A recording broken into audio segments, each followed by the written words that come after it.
Hi, I'm Kevin, And I'm Amanda. and we are serving up All that jam.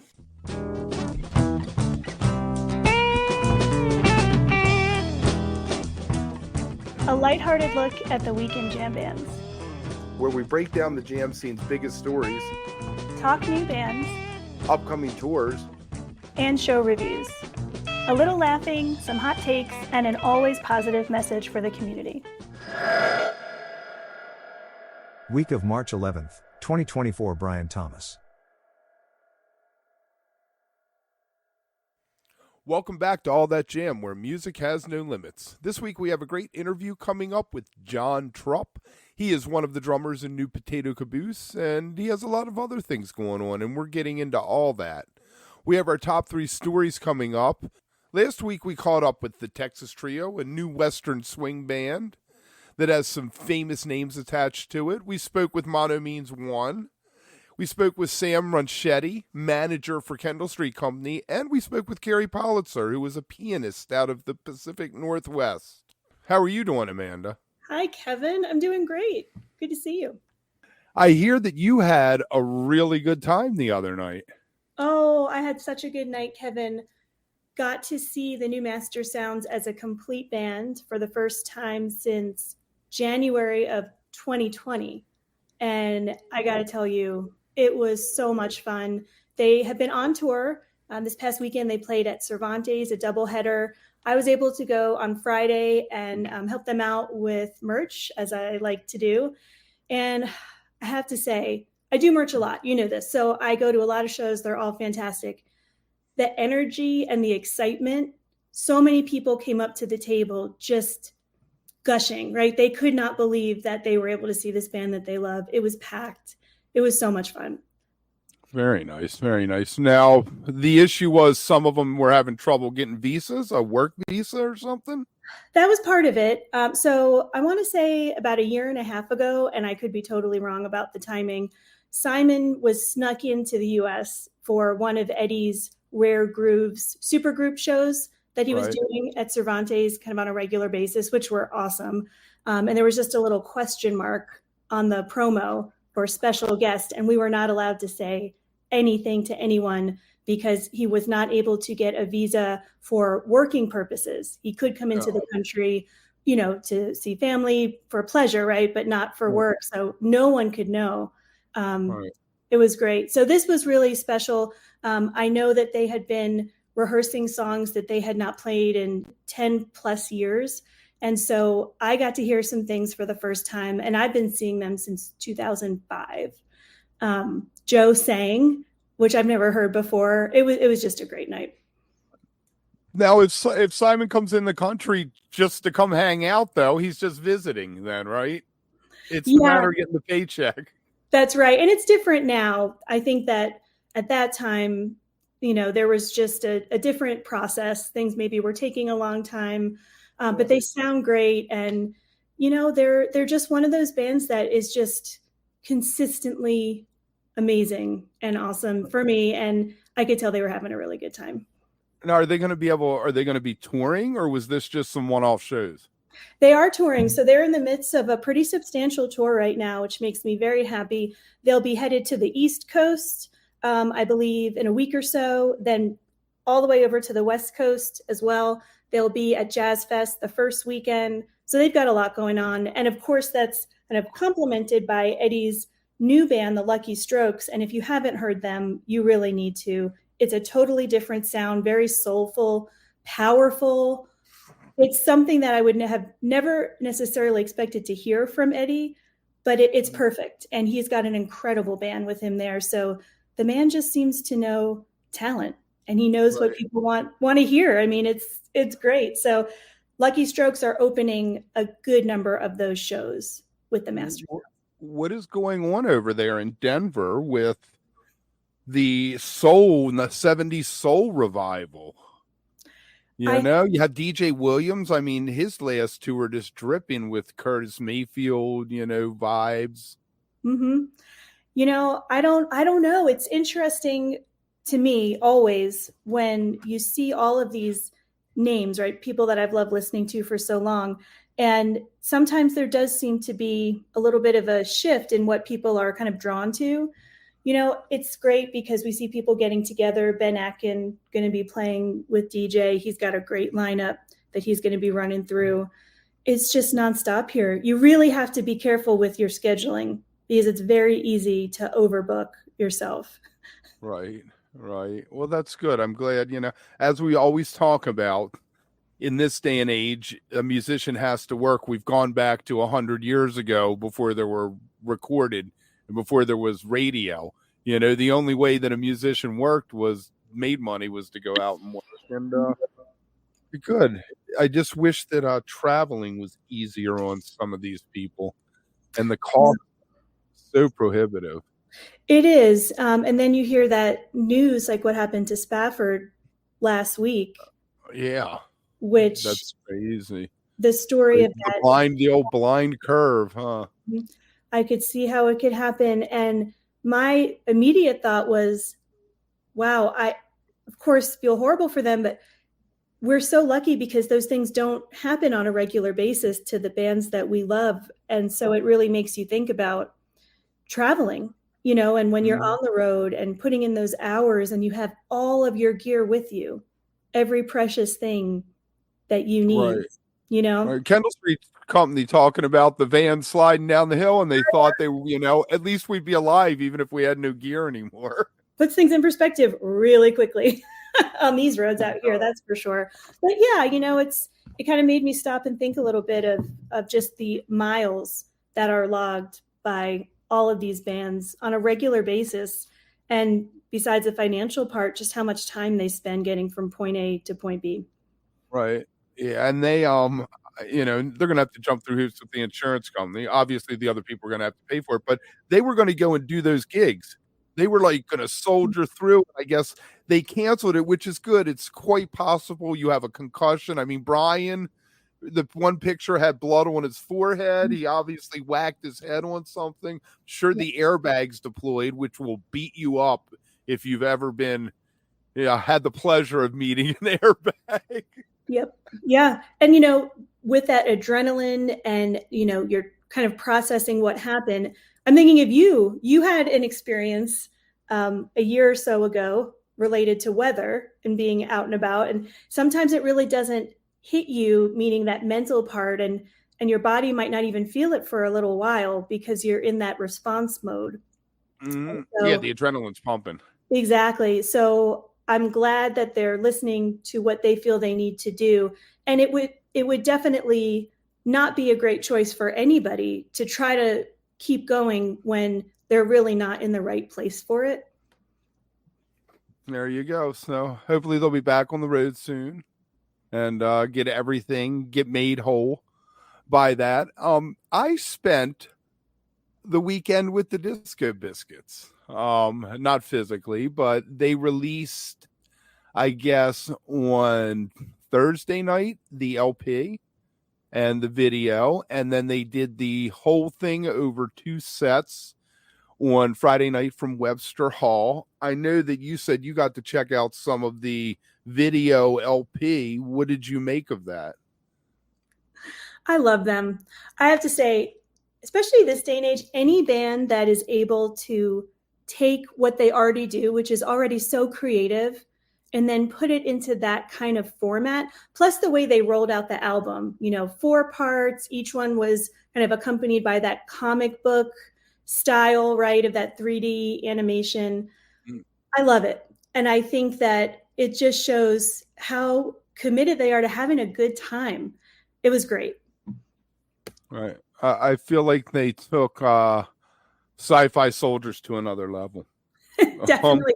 And the story was really fun too. Right. Aliens coming to New York, grab some humans. I mean, it's great. Right. Found it very interesting that you did not see anybody bitching about them playing all new songs when they played the Webster Hall show. And I just kept thinking of Fish every time. Fish, people like Kazad Vogt, I guess, in Sci-Fi. They kind of expected that. But Winter Queen, or whatever they called it, Fuego, when they did it at that Halloween, God, those poor guys, I felt bad for them. They got panned so bad. I know. And you know what? I'm sure they knew to expect some of that, but sometimes the reaction is really a lot more intense than I would have ever imagined. But that is a Mhm. consistent issue with Fish fans for sure. So what's different here? Fan base could be somewhat different, but there was enough of a preview of all of this, I think, for people to maybe be more receptive to it. What do you think? Mm. Well, and they've been playing the songs. Mm-hmm. So all these songs over the past few months have gotten some traction and gotten a reputation as jam vehicles. So I think that goes a long way. Then, hey, we're going to play all new stuff that you've never heard before and nobody's ever heard. Well, It also it yeah. got me thinking a lot about rock operas and what it takes to make a great rock opera and writing great lyrics, which I think that they did here. A rock opera is, I like to think of it like a Monet painting. If you look too close, it's the seemingly disparate amalgamation of blobs. But when you step back, you get this whole story. The thing that they do great here is they walk that line between having a cohesive whole, the painting, and making sure that each one of those blobs can stand on its own. So the lyrics are like serving a double purpose almost. And I don't know, so much 80s in it. I don't know. I felt a lot of 80s. Did you get 80s vibes out of it, kind of? I think it had to do with maybe the style of the animation itself. And I was definitely one of those Saturday morning cartoon kids, like so many people were. Yeah, I definitely felt that it wasn't leaning too futuristic, even with the subject matter. But I did want to talk about the lyrics for a second. So, they have their lyricist, Joey Friedman, who's not a musician, but they have this resource, like a Tom Marshall, maybe, of the Disco Biscuits. I don't want to make a false comparison. And I know that they've been collaborating with him for so long. I think there's a piece of the process for them where they bring in this person who's not in the band, and maybe that helps even further expand what it is that they end up doing, because they had been working on this off and on for at least 3 years, I think, right? Right. Yeah, collaboration is so important. And I feel like a lot of it takes a lot to be a fantastic musician and a fantastic lyricist. You can't all be, Bob Dylan, but is Bob Dylan even that fantastic of a musician? He's competent. He's been doing it forever, but you aren't going to roll him out with the symphony in Carnegie Hall or something to do a concerto, to do Rock Rachmaninoff or something. Yeah, I agree. And I know that people will either cheer this or cringe, but when I think about my favorite lyricists over time, the one person that I think of who has all the chops and then some, the voice and the lyrics that I happen to love, is Rick from Goose. Mm. In other situations, it's pieces of those things. Right. But now, doesn't Rick have a partner? Yeah, he does a lot of the writing, though, of some of those songs that really kind of get into some philosophical territory. So a lot of his earlier stuff, to me, there's a lot there. There's a lot of literary devices. I won't take us off on this path, but if you really look at just the words, there's a lot of kind of storytelling and even fantasy in it. It's very interesting. So I think he's one example, but it's very hard to find that, to be, like you said, be kind of incredibly talented at all of those things. Yeah, exactly. So, check it out. The Disco Biscuits are on a tear, to say the least, right now. Why don't we jump into? Well, I guess there's probably people watching who have never encountered the podcast, and every week we like to do something called the top 3 stories of the week, where Amanda is always out there checking things out, and she brings some stuff to the table that I probably miss because I'm not always paying attention. Once in a while, something I bring up gets thrown in, but why don't we check out the top 3 stories of the week? Yeah, I love to figure out what's happening, not just in the jam band scene, but of course the bigger, music industry. And so a lot of times we will try to find some stories that connect on a broader scale. And so I've got a little 2-for-1 here. These articles are from Digital Music News. And I'm calling these the music PD part of things today. So professional development. We talk to a lot of artists who are continuously working to not only improve their craft, of course, but to better understand the industry for what they're doing, to continue being successful. And so there are two things I wanted to talk about really quickly. One of them is what's being called a learning hub by Chartmetric. So there are a lot of organizations and businesses out there, platforms that are trying to equip artists and aspiring industry professionals with not only knowledge, but analytical tools. Because, Kevin, you and I both know how data-driven the music industry is right now. It's about understanding how to navigate algorithms. I mean, none of us ever thought this would be the way, but it is the way. And so you've got companies like Chartmetric who are trying to provide realistic and practical ways to empower musicians. So they have something called the Learning Hub. It was just released, and it's being used by a lot of institutions like the Berklee School of Music, NYU.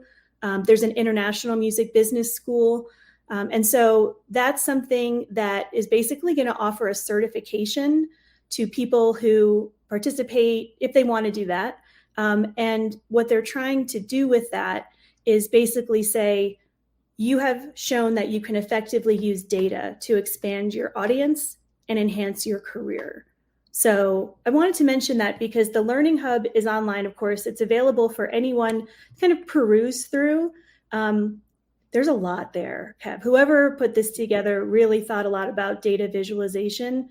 Might be something completely unknown to a lot of people in the industry, but I use this kind of information at my full-time job all the time. I'm thinking, didn't we, when we talked to Mark from the Disco Biscuits, didn't he talk about he knew what demographics his fans were and things like that? So it's fascinating to me because when I did real estate for years, we used all that kind of stuff in Facebook, the business suite and all that. And I find that I check all the stats for the pods all the time, but I haven't, but learning how to use that information in order to maximize your exposure is really the key. And from what the Disco Biscuits are doing, obviously there's something to it because they know their audience. Right, exactly.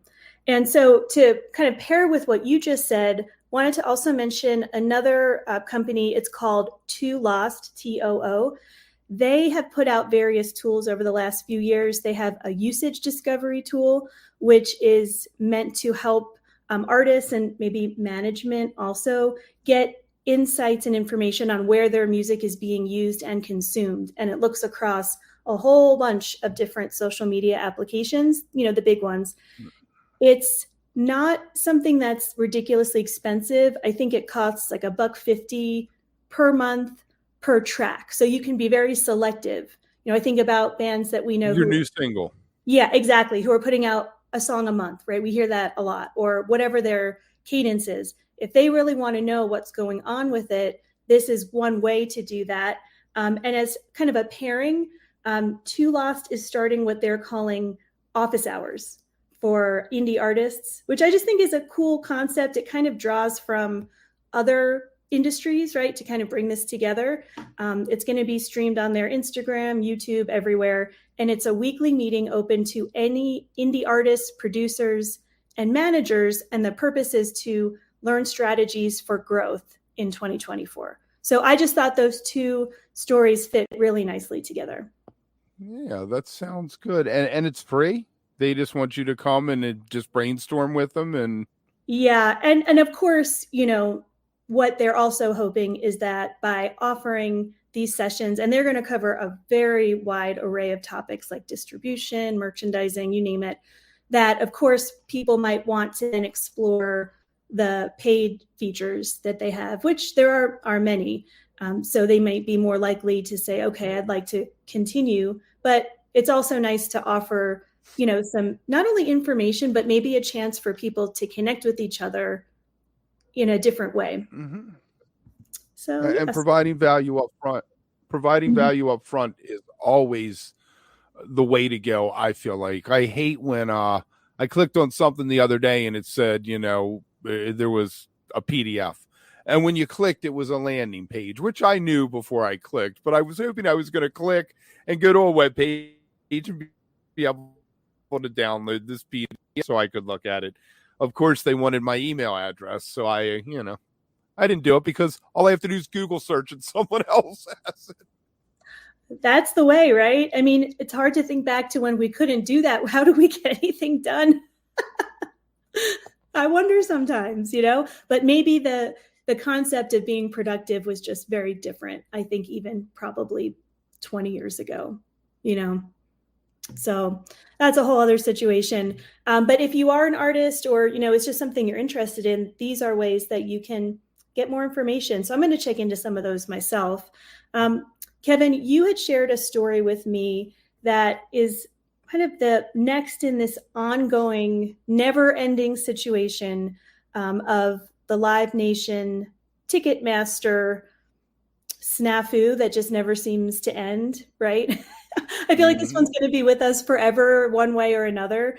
And in this story, it's basically describing a report that was just released by a congressman on exactly how Live Nation and Ticketmaster defrauds artists, us as consumers, promoters, and the document kind of listed as explosive.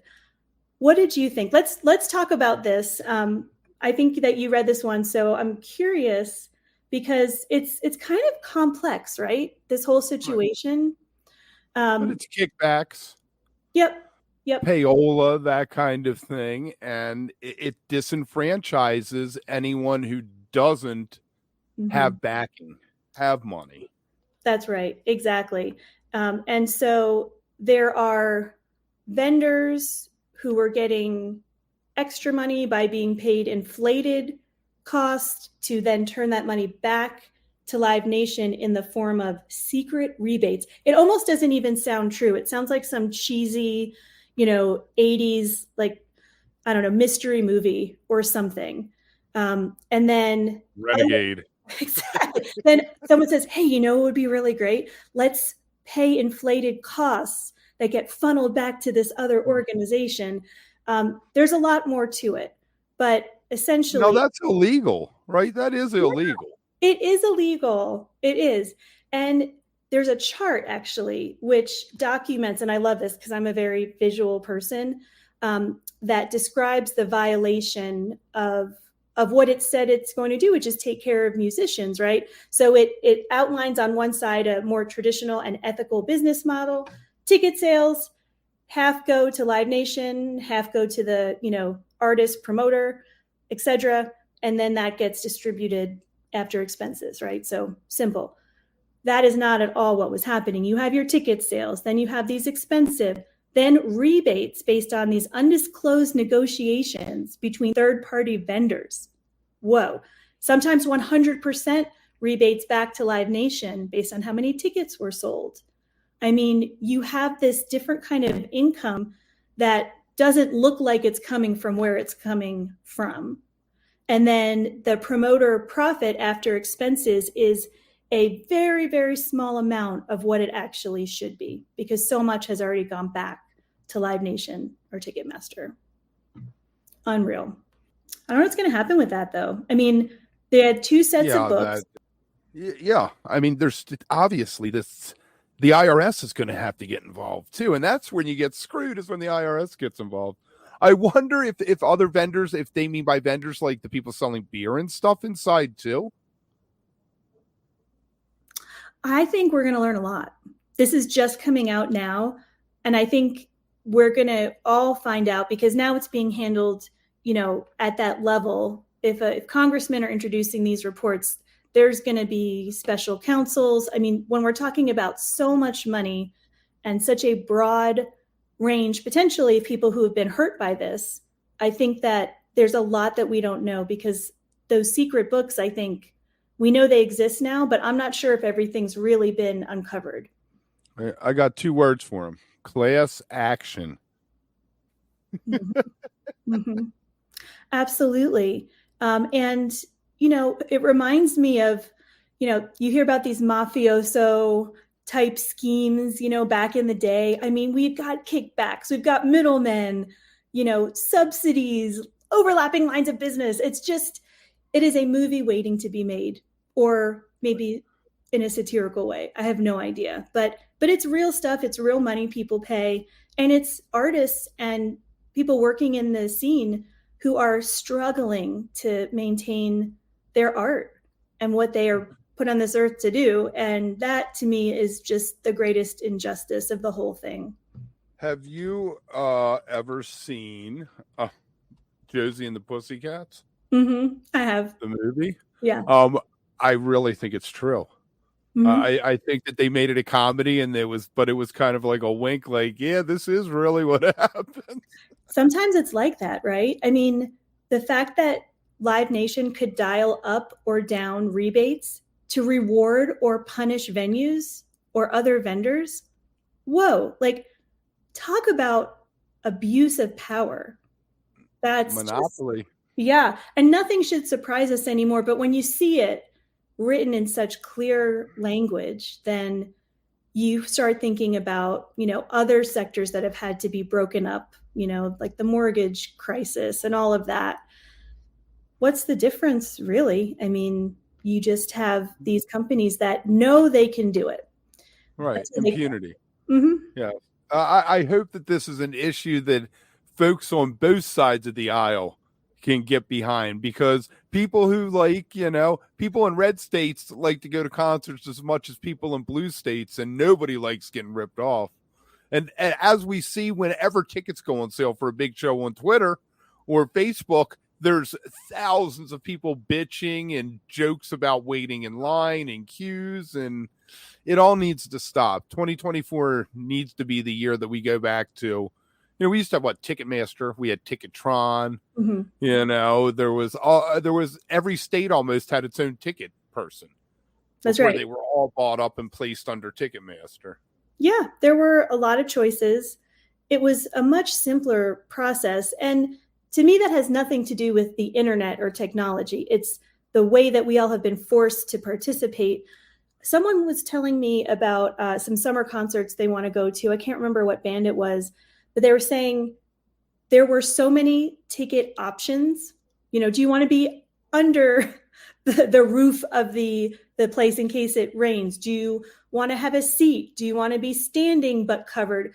She's like, I just want to go to the show. Can I just buy a ticket?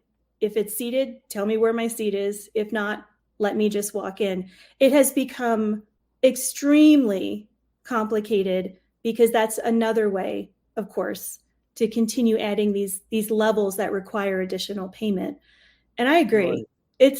It's ridiculous. I mean, sometimes it's almost funny. And I try to think sometimes, is it the venue setting that?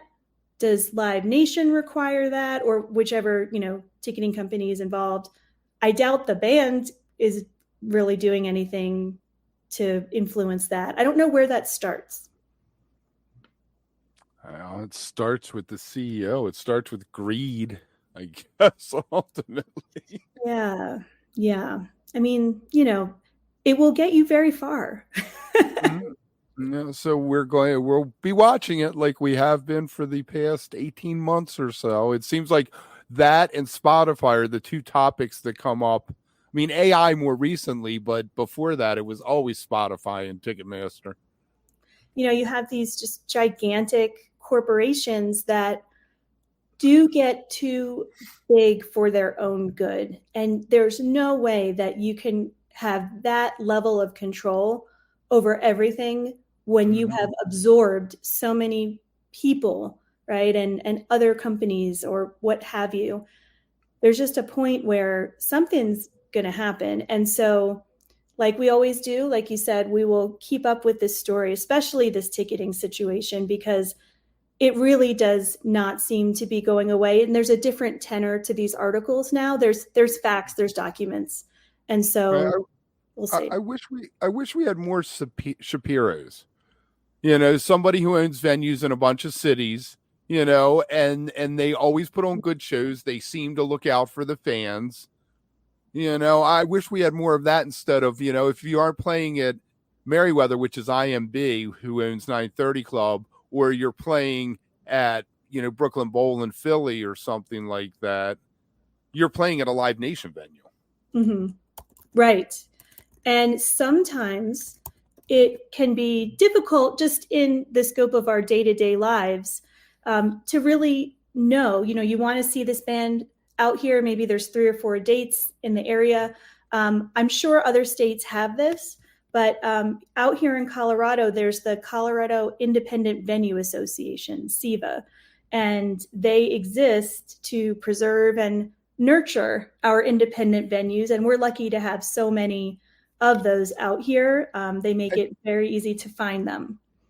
And you see what that does for the scene out there. So many musicians flock there. So many bands are, we talk to so many young bands and they're like, yeah, we get to play Colorado. It's like on their list of things, to do.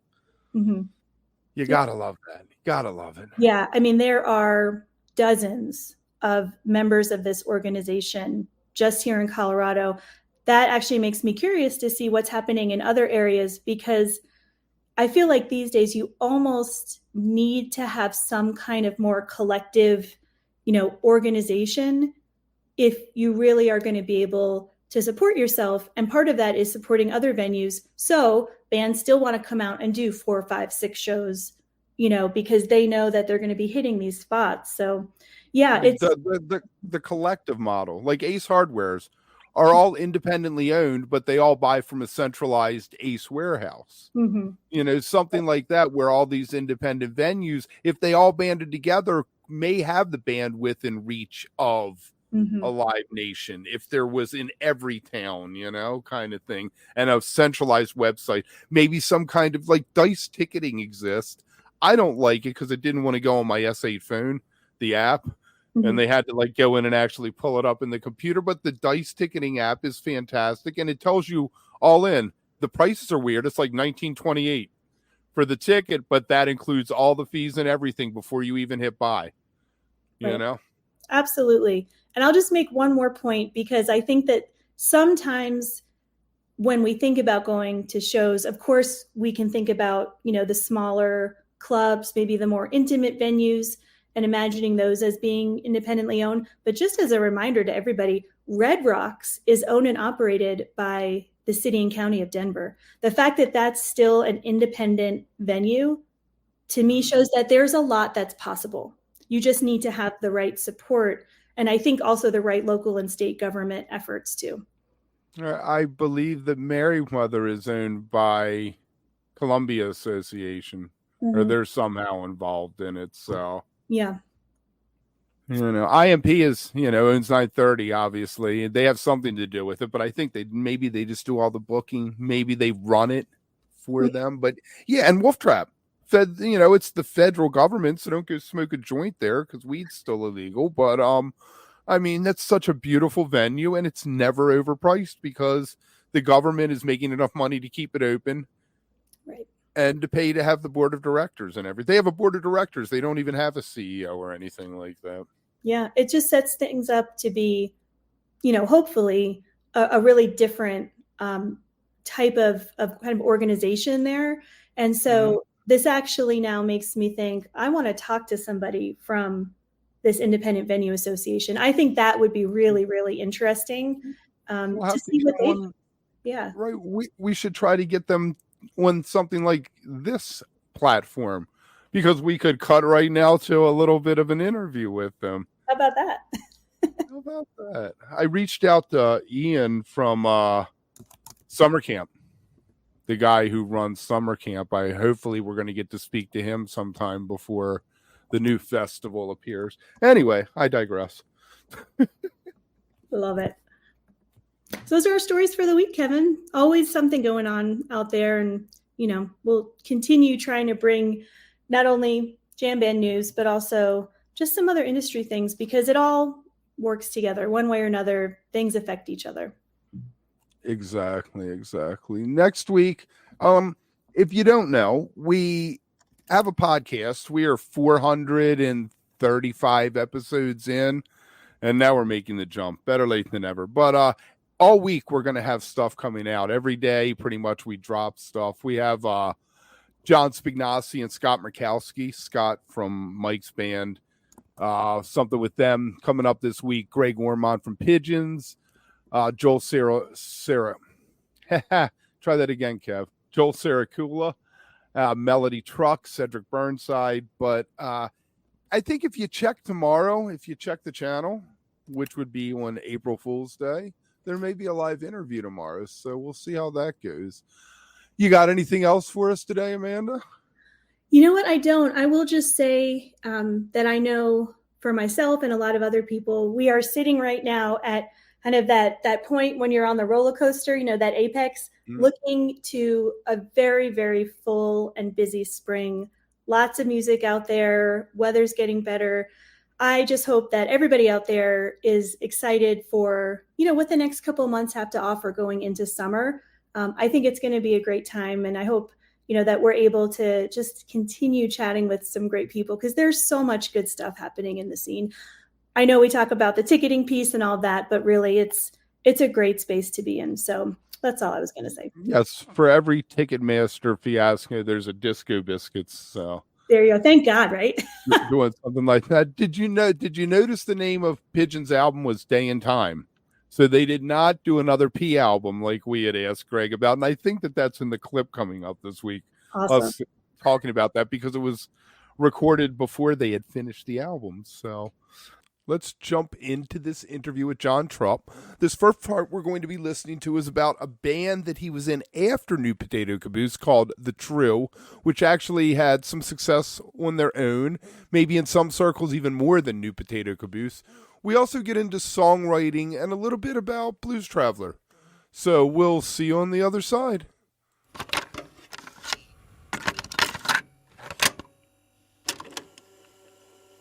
All right, so let me ask you a broader question. You've been a songwriter your whole life. You've done solo albums. You've done stuff with other people. Do you feel like there's an arc or a continuity to your songwriting across the past 40 years? Absolutely. I feel like early on, a lot of the writing was to make everybody happy. And an interesting thing, being the drummer in a band and the songwriter and not the singer, is you have to write music that other people want to sing and other people want to play. It has to be fun, it has to be catchy, and it has to be memorable in order for the singer to be inspired and the band to be inspired to do it, and for the audience to want to get into it. But over time, I found that I also enjoyed finding new things, finding new avenues, getting a little experimental, and instead of just going, hey, what is gonna land safely, find some things that are also rewarding. And it's okay if it doesn't land so good, as long as it means a lot. What's really special is when it's both. When it means a lot and it lands really well, that's gold. That's great. Right. So as you went on, though, you decided that you needed to maybe write more for yourself? Well, when I left the band, I fronted and was playing guitar and singing more. So, and it's being a jam guy, I like to mess with the arrangement. I don't necessarily play it the same way every time. I think that's a common thing in that jazz mindset. My parents are both jazz bows. My father, a very accomplished drummer. My mother, highly accomplished classical pianist. And so I listened to lots of jazz. They were both really into jazz. And so I've always had that sensibility of like, a setup and then an open, inventive area, and then another setup again in return. But along with hearing all that jazz, I also listened to the Beatles and the Eagles and Crosby, Stills and Nash and Joni Mitchell and Stevie Wonder and all that great music, Motown. That's very foundational and is very well constructed. They play it the same every time. Everyone plays it that way. Mm-hmm. Like, you generally don't mess with it too much.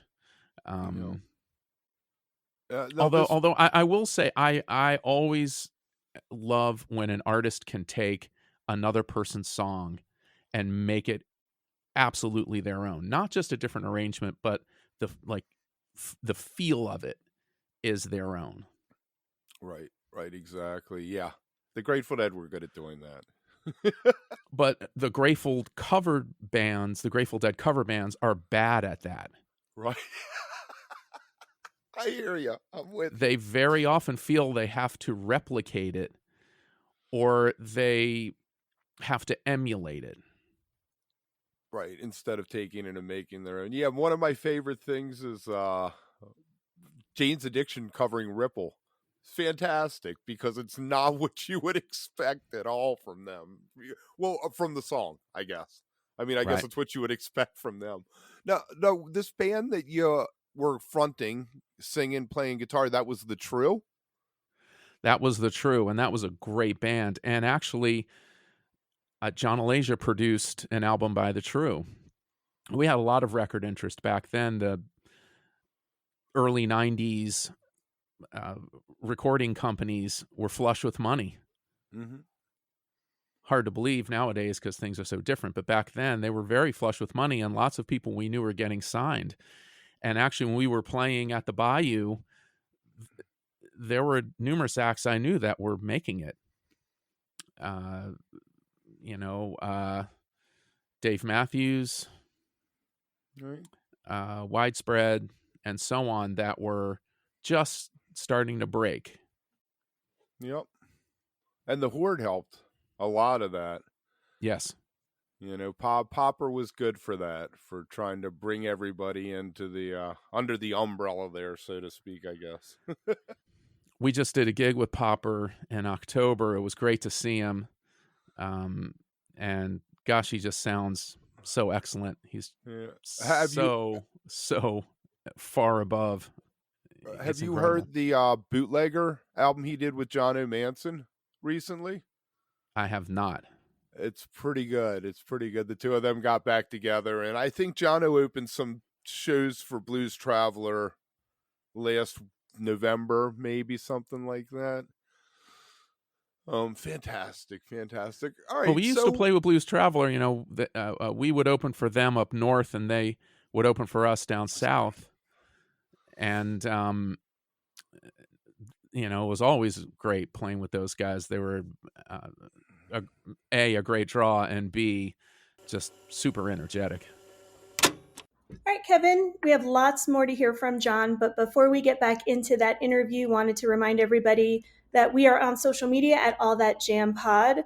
Also YouTube, really excited to be utilizing that platform more. And then allthatjampod.com.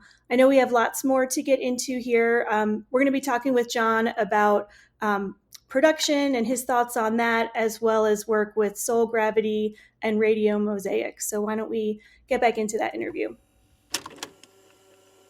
Let me ask you about Soul Gravity. Okay. Now, is this a band you were in, or you just wrote and produced for them?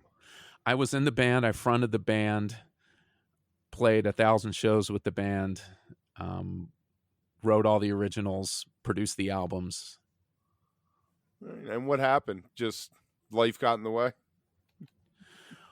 Mostly what happened was the pandemic shut down a lot of the shows. So we were playing pretty consistently up to then. And then, like a lot of acts, it's been slow to get things going back to where they were. And other bands have come along. I've been in some other acts that have been intriguing. And the other part of it is I have been very busy producing albums. So I've had a lot of people coming at me. Thank goodness. They're very talented songwriters. They're great to work with. And my specialty is I can be your band and your producer. And I do graphic design and I do web design, and I can help you with various other things. So let's say you're a songwriter, but you don't have a band. I play drums, bass, guitar, keyboards, background vocals, and I can do lots of other stuff with how great technology is these days. Who have we heard of that you've produced, or who do you want to throw out there? Well, I can rattle off names. No big stars, unfortunately. But what have Voices been? 3, Rob Gould, Greg Marsh, Angela Drago, Bob Shellhouse, Nancy Siegel, Dalton Potter, Haley Fahey. Lots of people I've produced full albums for. Right. And what's most recent you've done? Well, I'm just wrapping up an album for Voices 3, who are very, very good. And they're a trio of female singers and songwriters. And hoping that album's going to come out in the next month or two. And of course, I had my hand in the Caboose album. Mm-hmm. Certainly did a bit of work putting that together. And it was just a joy working with John Alasia and the band on that. That's probably the one that has the most cachet, I guess. Right. How did you get into doing that? Is it something just as you were going through your life and recording, I guess, the first New Potato album? Is that where you learned, or you just decided one day, I'm digging into this, I'm figuring it out? Both. So I've always been fascinated by it, but for a lot of my life, it's been out of my reach because the technology is expensive. And it always made sense to go into someone else's studio to get a quality sound. But as technology has gotten better, I've been able to do a lot more here in my studio, which has been just a godsend. It's great. And I learned so much working with John Alasia and Doug Derryberry in their studio and watching them produce albums and being a fly on the wall there. And then producing albums for my own bands. So I was in a band called Radio Mosaic with Doug Pritchett, Tim Pruitt, and Mike Mahoney of the Caboose. And we did thousands of gigs together after the Caboose. And as the Caboose started back again and started doing reunions. So we did a couple of albums there and I produced those and I learned more, but again, in other people's studios. But then as the technology got better, I was able to do it here and build my own studio. And now I've got the stuff, my friend. Are you using Pro Tools, Ableton? What are you using? I'm using Logic Pro. Okay, Logic Pro. Very nice. Very nice. I had to, I did another podcast that was just 6 episodes about the history of punk rock, and I had to learn to use Pro Tools kind of on the fly to do that. But wow. Yeah, good stuff to know. You know, you want YouTube. YouTube is so great for that. Hey, how do I do this specific thing? And there's a 3-minute video of somebody walking you through what to click. Which is, I guess, a good and a bad thing. I always liken, back in the 70s, if you wanted to learn to play Manic Depression, you listened to the album over and over again until you figured out the guitar part. Nowadays, you can go on YouTube and see exactly how to do it as Hendrix did it. And I feel like it takes away from some of what you learn of being forced to just figure it out on your own, without a net. I agree. So, what is King Bullfrog? King Bullfrog is a band that I joined a couple of years ago. So this was after the pandemic's, I guess, over, we hope. Right. Kevin, can we declare that it's over? It's over. Yes, we can declare it's over. I mean, most people act like it. I've been to Madison Square Garden a few times to see Fish, and I've gotten COVID both times I went up there to see them, but nobody's wearing a mask. No one's really thinking twice about it. So I guess it's like the new flu. So King Bullfrog is as it's described, music for children and their grown-ups. And we play around DC, and we do quite well. And it's hard to describe how crazy it is, but kids love fun music and they just go bananas. So it's really a joy. And I've been writing music for that kind of thing too. And I've always, to tell the truth, I've always wanted to be in a kids band. I've always been drawn to that kind of thing. And it just kind of fell in my lap because the bass player, singer, and songwriter for that act is Stephen Leroy, who is the bass player for Soul Gravity. Okay.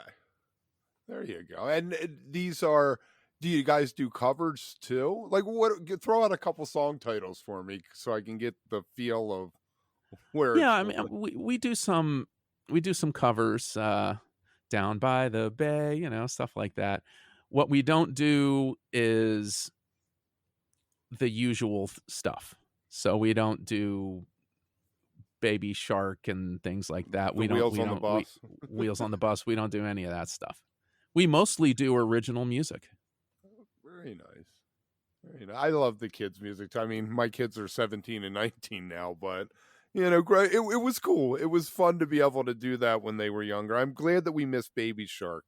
They were a little old when that came out. Okay, 40 years. How has obviously there's a lot of obvious ways the music industry has changed. How do you view the changes? The fact that you can't really make money off of an album anymore. It has to be, if you want to be a full-time working musician, you have to be a road dog, basically. Yeah, it's very hard to get your money back from making a quality album.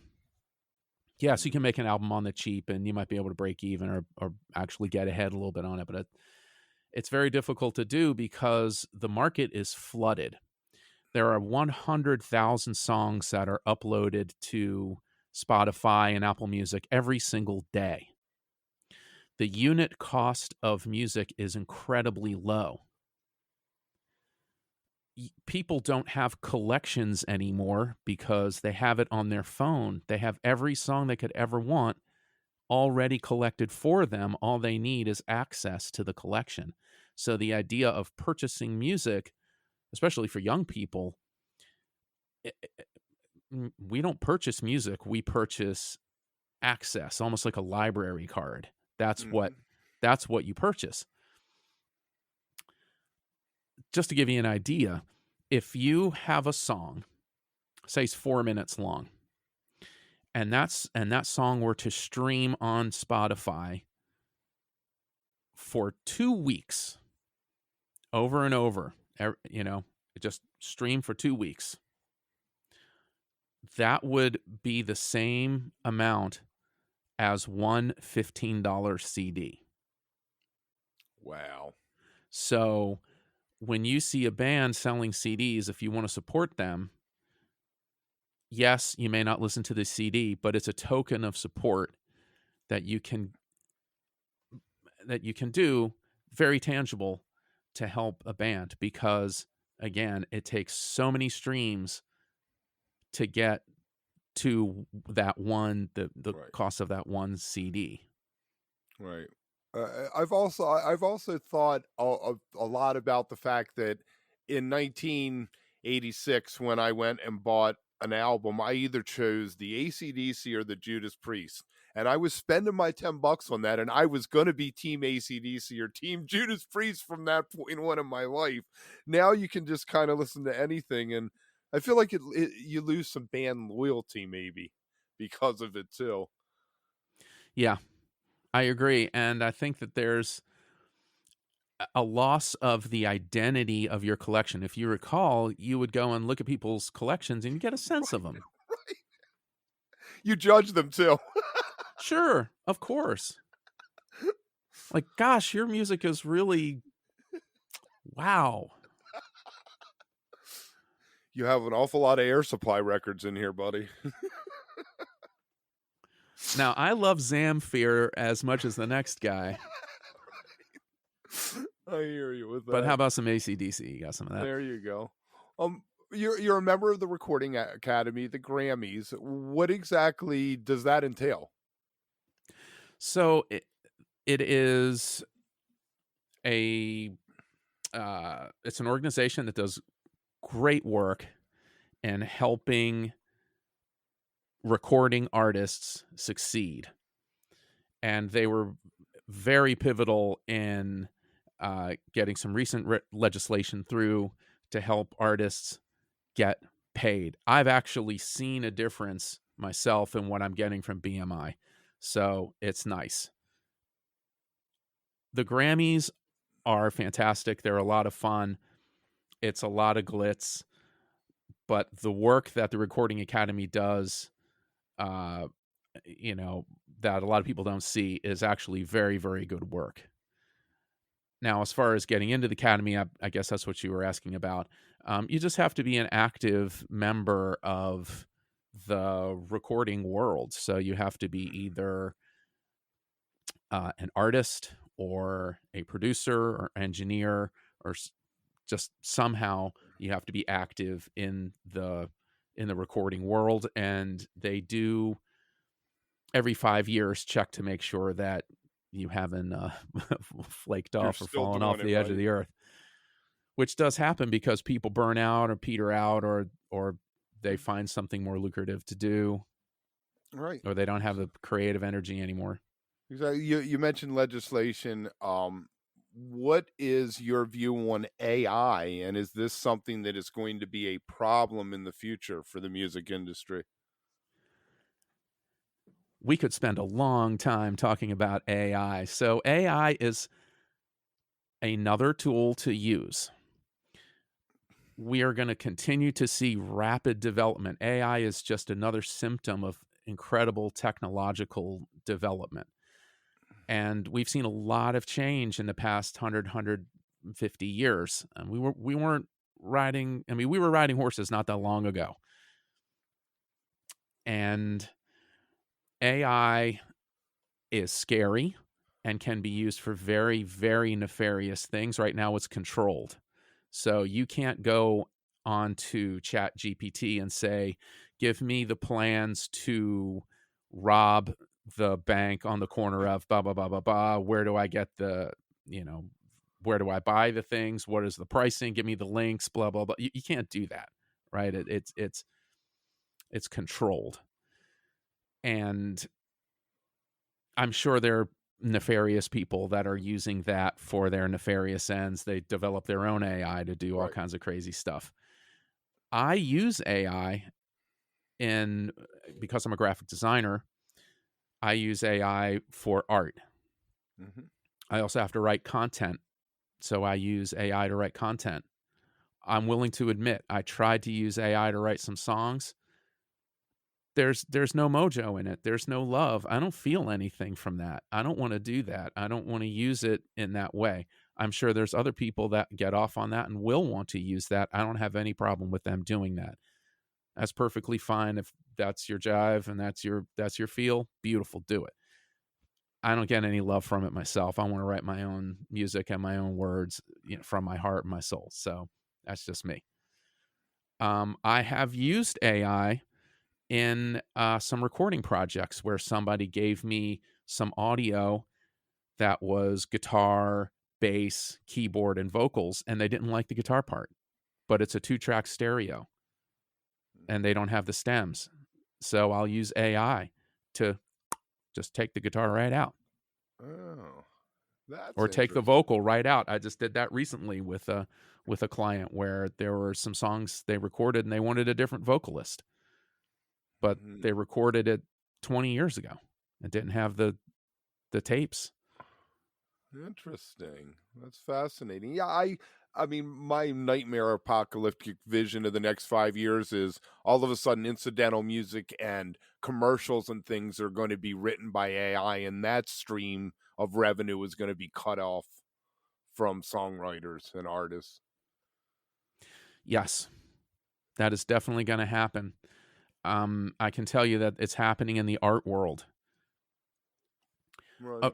I was explaining this to my parents. I was out to dinner with my wife and my parents, and I was trying to explain it, and it was tough to get them to go. And so my wife pulled out her phone, went on to ChatGPT, and said, write a 3-paragraph description of something in the style of Phil Troop. Now, my father is a published author, so there's a text that Right. AI can draw from that's online.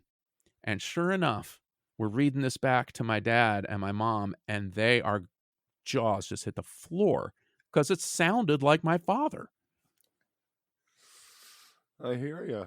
It's crazy. It's crazy. So what's the answer? Is it legislation? Maybe. It may be very hard to enforce. Put the genie in the bottle, so to speak. Well, something that's going on right now is it's being used for college papers. My daughter goes to NYU. She's getting her master's in May. Yay! Nice. And she was telling me about sniffers and how, the academic world is trying to deal with it because, of course, kids are going to use that tool. Mm-hmm. It's no, don't use a calculator in, for your math stuff. But right. as soon as I leave college, I'm using a calculator. Right. And they're probably going to do the same thing. As soon as they leave college, they're going to use AI to write. Yep. I think so. I use it sometimes when I have to do my favorite thing to do is put emojis in this tweet, and then it'll put the correct emojis for me, and I can just copy and paste it because emojis get you more engagement on Twitter or X or whatever they call it. So it has its good points and its bad points. Anything else you want to throw out? It definitely does. Anything else you want to throw out before we wrap up? Well, I guess I'd like to say I really am thankful for the support of our friends and family and fans for making our album possible. We did a Kickstarter and we raised $46,000 to make this album with the best people at the best place. And it's really thanks to them that this happened. So really, thank you so much. And of course, my brothers, Doug Pritchett, Don Locks, John Redling, he's known as Red on the keyboards. Everybody loves Red. And Tim Pruitt, Mike Mahoney, and John McConnell. I'm so thankful to be able to work with these guys for 39 years. Now, we're celebrating our 40-year anniversary, but I wasn't there the first year. Okay. I was in a prog you're the rock new guy band at the time. You're the new guy, kind of. Huh? Well, Paige has always said, Paige McConnell from Fish, that he felt like the new guy for years and years. I mean, they've been together 40 years, Yeah. That boggles my mind that, that's the mindset of that. They love you, Paige. Trust me. All right. Well, that's all we got this week. So let me leave you with, stay beautiful, but don't stay underground Have a great week, Kevin. too long. I'll see you soon, Amanda.